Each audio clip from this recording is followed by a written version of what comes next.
മലപ്പുറത്തുകാരുടെ IQ പരീക്ഷിക്കാൻ flowers chairman Gokulam Gopalan ഒരു challenge നടത്തി. ആ ചലഞ്ചിലേക്കാണ്. ഗോപാലേട്ടൻ എന്തോ ഒരു 2 വാക്കൂടെ പറയാനുണ്ടെന്ന് പറഞ്ഞു. വാക്കൊന്നുമില്ല, ഞാൻ മാത്തമാറ്റിക്സ് പഠിച്ച ഒരാളാണ്. പക്ഷെ എനിക്കൊന്ന് അറിയണം, ഇവിടെ കൂടിയുള്ള എല്ലാവരും ഐക്യമുള്ള ആളാണോ, ഒരുമിച്ചുള്ള ചിന്താധികാരമാണെന്ന് അറിയണം. അതിന് ഞാനൊരു കണക്ക് പറയാം, അത് നോക്കാം. ഒന്ന് എല്ലാവരും ഏതെങ്കിലും ഒരു സംഖ്യ വിചാരിക്കും, എല്ലാവരും ഒരു സംഖ്യ വിചാരിക്കുക, അതിൻ്റെ ഡബിളാക്കുക. എല്ലാവർക്കുള്ള കണക്കാണ്. അതിൻ്റെ ഒരു 10 കൂടി ചേർക്കാം, അതിനൊരു 2 കൂടി ചേർക്കാം,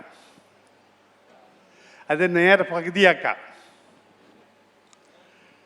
ആദ്യം വിചാരിച്ച സംഖ്യ അങ്ങ് മൈനസ് ചെയ്യാം. ബാക്കി 6 എല്ലാവർക്കും വന്ന് 6 എല്ലാവർക്കും 6 അപ്പോൾ നിങ്ങൾ ഐക്യമുള്ളവരാണ്, സ്നേഹമുള്ളവരാണ്. ആറാന്നോ ഓക്കെ ഗോപാലേട്ട, ഇതെന്താ എന്നെ ഇതിൽ പഠിപ്പിക്കാൻ ഗോപാലേട്ട? എല്ലാ കണക്കും പഠിപ്പിക്കാൻ പറ്റില്ല.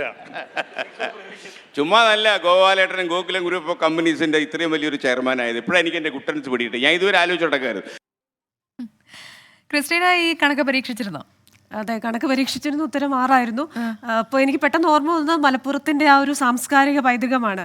അതായത് ഹൈന്ദവ സമ്മേളനങ്ങൾ നടന്നിരുന്ന തിരുനാവായയും അതുപോലെ തന്നെ മുസ്ലിം സമ്മേളനങ്ങൾ നടന്നിരുന്ന പൊന്നാനിയും ഒരുപോലെ ഒരേ മനസ്സോടുകൂടെ പോകുന്ന ഒരു ജില്ലയാണ് മലപ്പുറം. അപ്പോൾ ആ ജില്ലയിൽ എല്ലാവരും ഒന്നാണെന്ന് തെളിയിക്കാൻ അദ്ദേഹം നടത്തിയ ആ ചാലഞ്ച് എന്തായാലും വ്യത്യസ്തമായി. എല്ലാവർക്കും കിട്ടിയ ഉത്തരം 6 തന്നെയായിരുന്നു. അതെ.